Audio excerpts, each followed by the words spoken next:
हरे कृष्णा।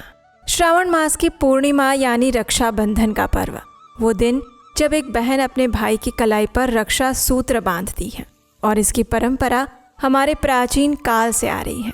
रक्षाबंधन का ये पर्व भाई और बहन के अटूट स्नेह का प्रतीक तो है ही, लेकिन उसके साथ साथ ये रक्षा का प्रतीक और रक्षा का पर्व माना गया है।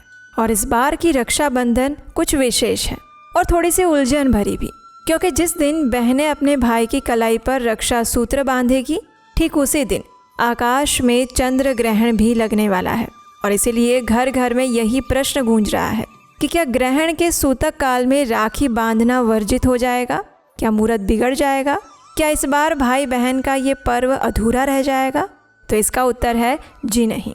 आज के इस वीडियो में हम बिल्कुल स्पष्ट रूप से बात करने वाले हैं कि इस बार रक्षाबंधन का पर्व कौन से दिन मनाया जाएगा, राखी बांधने का शुभ समय क्या रहेगा, वैदिक शास्त्रों में इस पर्व का क्या महत्व है, और सबसे महत्वपूर्ण बात, चंद्र ग्रहण का राखी के ऊपर क्या असर पड़ेगा। तो इन सब के ऊपर आज हम बात करेंगे। तो चलिए आज का रक्षाबंधन कब है ये विशेष वीडियो आरंभ करते हैं।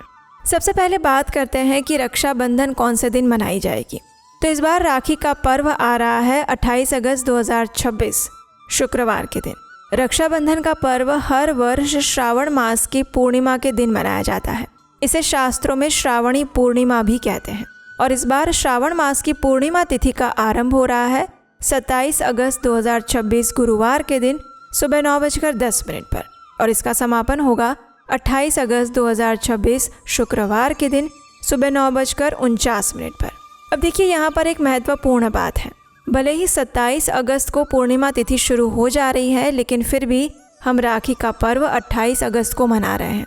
और उसके पीछे का कारण ये है, पूर्णिमा के आरंभ के साथ ही 27 तारीख को भद्रा भी लग रही है। और शास्त्रों का स्पष्ट आदेश है कि भद्रा काल में रक्षा सूत्र राखी कदापि नहीं बांधनी चाहिए। और इसीलिए 27 तारीख को भद्रा पूरे दिन और संध्या समय तक बनी रहेगी और इसका समापन होगा रात्रि में 9:34 पर। और रात के समय में तो वैसे भी राखी बांधना शास्त्र सम्मत नहीं बताया गया है। तो यही कारण है कि इस बार हम रक्षाबंधन का पर्व 27 अगस्त को, भले ही पूर्णिमा है, लेकिन फिर भी हम रक्षाबंधन का पर्व मनाएंगे 28 अगस्त 2026 शुक्रवार के दिन। चलिए अब बात करते हैं कि राखी बांधने का शुभ मुहूर्त क्या रहेगा। तो 28 अगस्त को सुबह 5:57 से लेकर सुबह 9:49 के बीच में, यानी लगभग 3 घंटे 52 मिनट का पूरा समय हमें रक्षा सूत्र बांधने के लिए शुभ काल में प्राप्त हो रहा है। तो प्रयास करें इसी समय के दौरान आप राखी बांधें। और हाँ, एक बात विशेष रूप से समझनी चाहिए, और वो ये है कि इस बार दोपहर का अपराह्न मुहूर्त या फिर शाम का प्रदोष काल का मुहूर्त हमें प्राप्त नहीं हो रहा है, क्योंकि पूर्णिमा तिथि सुबह 9:49 पर समाप्त हो जाएगी।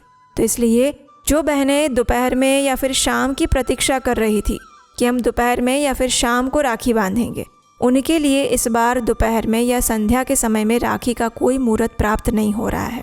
इसलिए इस बार राखी बांधने का जो कार्यक्रम है वो प्रातः काल में ही संपन्न कर लीजिए, सूर्योदय के बाद स्नान ध्यान करके सुबह 9:45 बजे से पहले। चलिए अब बात करते हैं कि आखिर ये जो रक्षाबंधन का पर्व है वो इतना पावन पवित्र क्यों माना जाता है, वैदिक और पौराणिक शास्त्रों में इसका क्या स्थान है।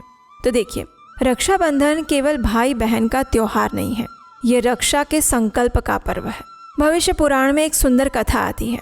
पौराणिक कथा के अनुसार जब देवताओं और असुरों के बीच में संग्राम छिड़ गया था, तब देवराज पराजित होने लगे थे और तब वे व्याकुल होकर देवगुरु बृहस्पति के पास जाते हैं और गुरुदेव ने उन्हें रक्षा का विधान बताया था। और उस समय इंद्राणी शची ने श्रावण पूर्णिमा के दिन मंत्रों से अभिमंत्रित करके एक रक्षा सूत्र अपने पति देवराज इंद्र की कलाई पर बांधा था। उस सूत्र में ना कोई अस्त्र था, ना कोई शस्त्र, केवल एक स्त्री की श्रद्धा थी, उसका संकल्प था, उसकी प्रार्थना थी, और उसी के बल से देवराज इंद्र विजयी हुए थे। तो रक्षा सूत्र सिर्फ कच्चे धागे का नहीं होता, वो श्रद्धा का होता है, और श्रद्धा ही सबसे बड़ा कवच होती है इस संपूर्ण संसार में। एक और पौराणिक कथा के अनुसार जब भगवान वामन देव ने 3 पग में तीनों लोकों को नाप लिया था और दानवीर राजा बलि ने अपना सर्वस्व त्याग कर दिया था, तब प्रसन्नचित होकर भगवान श्री हरि ने उन्हें वरदान दिया था और स्वयं उनके द्वार के रक्षक बनकर पाताल लोक में रहने लगे थे। और तब माता लक्ष्मी देवी राजा बलि की कलाई पर रक्षा सूत्र बांधकर उन्हें अपना भाई बनाती हैं और भाई से उपहार स्वरूप में वे अपने पति भगवान श्री हरि को वापस लेकर आ जाती हैं। और हाँ, एक और बात जो बहुत कम लोग जानते हैं, तो श्रावण पूर्णिमा का ये दिन वैदिक परंपरा में श्रावणी उपाकर्म का दिन भी कहा जाता है। इसी दिन ब्राह्मण और द्विज वर्ग वेद अध्ययन का नवीन संकल्प लेते हैं और पुराना यज्ञोपवीत त्याग कर नया यज्ञोपवीत धारण करते हैं, प्रायश्चित, संकल्प और शुद्धि के साथ। इसीलिए इस पर्व को ऋषि तर्पण और उपाकर्म का पर्व भी कहा गया है। तो इस प्रकार श्रावणी पूर्णिमा सिर्फ स्नेह और प्रेम का नहीं, अपितु स्वाध्याय और संकल्प का भी पावन दिन है। चलिए अब बात करते हैं उस महत्वपूर्ण प्रश्न के बारे में जिसकी प्रतीक्षा आप कर रहे थे कि अगर इस बार चंद्र ग्रहण लग रहा है तो फिर राखी का इसके ऊपर क्या प्रभाव पड़ेगा। तो ध्यान से सुनिए। 28 अगस्त 2026 शुक्रवार के दिन एक आंशिक चंद्र ग्रहण अवश्य लग रहा है और ये वर्ष 2026 का दूसरा और अंतिम चंद्र ग्रहण होगा। ये काफ़ी गहरा ग्रहण है। चंद्रमा का लगभग 93% भाग पृथ्वी की छाया में समा जाएगा और भारतीय समय अनुसार ये ग्रास लगभग सुबह 8:04 पर आरंभ हो जाएगा और मोक्ष लगभग 11:22 पर होगा। लेकिन यहाँ पर सबसे बड़ी बात जो हमारे लिए है वो ये कि ये ग्रहण इस बार भारत में नहीं दिखाई देगा, क्योंकि उस समय भारत में दिन होगा और चंद्रमा हमारे क्षितिज के नीचे होगा। ये ग्रहण उत्तर अमेरिका, दक्षिण अमेरिका, यूरोप और अफ्रीका के अधिकांश भागों में दिखाई देगा, जैसे कि लंदन, पेरिस, रोम, न्यूयॉर्क, बर्लिन जैसे नगरों में। लेकिन भारत, नेपाल, श्रीलंका, बांग्लादेश और एशिया के अधिकतर भागों में ये ग्रहण बिल्कुल भी दृश्यमान नहीं होने वाला है। और जो ग्रहण जिस स्थान पर दृश्य नहीं होता वहाँ उसका सूतक काल भी मान्य नहीं रहेगा। और यही कारण है कि इस बार भारत में चंद्र ग्रहण का सूतक नहीं लगने वाला है। तो इसलिए अगर आप भारत में रहते हैं या फिर भारत के आसपास के देशों में जैसे नेपाल, श्रीलंका, बांग्लादेश या एशिया के कुछ शहरों में, तो आपके लिए रक्षाबंधन जो है वो ग्रहण से रहित होगी। ग्रहण या सूतक का कोई भी प्रभाव आपके रक्षाबंधन पर्व पर नहीं पड़ने वाला है। इसलिए आप सुबह 5:57 से लेकर 9:49 के बीच का जो शुभ मुहूर्त है उस समय के अंदर निश्चिंत होकर पूरे उत्साह के साथ राखी बांध सकते हैं।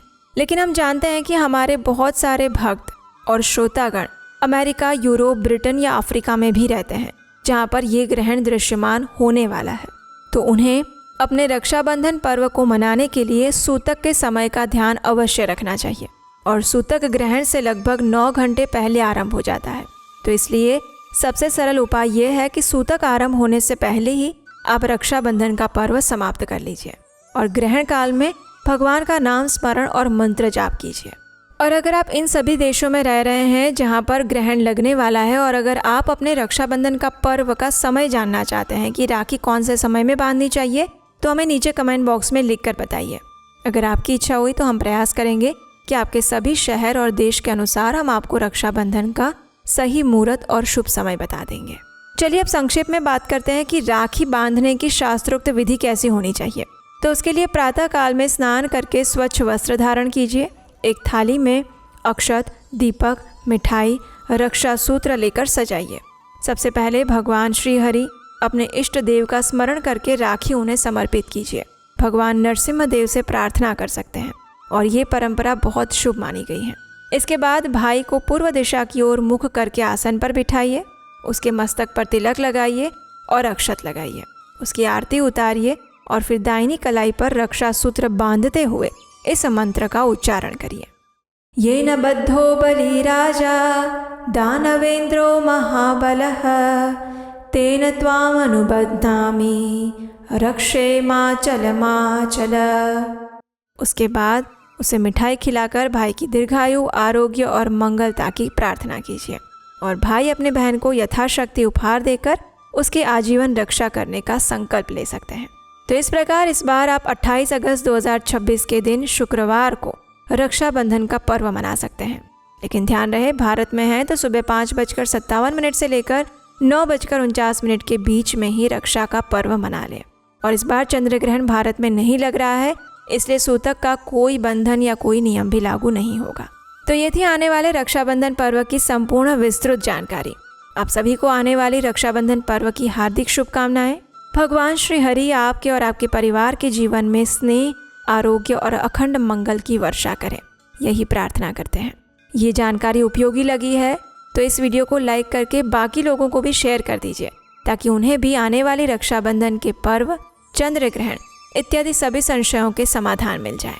और रक्षाबंधन की सुंदर पौराणिक कथा सुनने के लिए आपके अपने चैनल उपदेश अष्टकम को सब्सक्राइब करके रख लीजिए, क्योंकि यहीं पर हम लेकर आते हैं वेदों, शास्त्रों और पुराणों से ली गई प्रमाणभूत जानकारी बिना किसी मिलावट के।